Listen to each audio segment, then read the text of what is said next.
Rishi Sunak appears to have a real chance here. He's crossed that threshold of 100 already, and that is the minimal requirement by way of getting nominated for the race to win the post of Prime Minister. This is a significant development because not only has he crossed the threshold, the rate at which support for him is growing is advancing quite rapidly. He was about on a par with Boris Johnson by way of public declarations of support earlier, but of late he has been surging ahead, and that rate of support seems to be rising almost by the hour. This appears to have been fed by a campaign among Tory MPs against getting Boris Johnson in.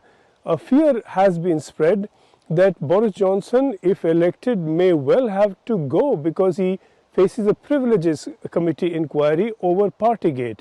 And if that were to find against him, and if he were to go, the Tories would be in a race yet again and look even sillier than they do at the moment.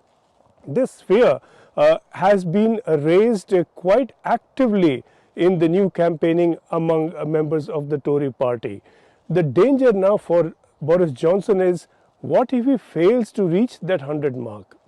If he were to cross that mark, then on he is on very strong grounds, because then on the vote goes to the Tory members, and there he's as good as won if it is they who have the final say.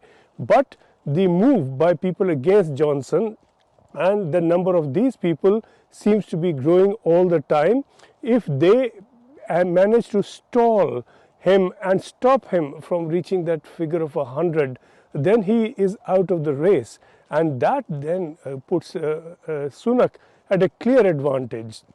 The third candidate with any credibility at all, though far more fractional, is Kemi Badenoch. She was the first to declare and the only one to have declared officially, but she is quite way behind. She is in the race, and it is really a tactical move to pick up from support where it drops off from others. But the two main contenders are Sunak and Johnson.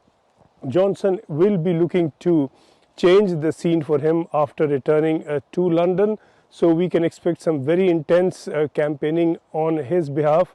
But if the fear around him is greater than the hope that he can generate, he would be out.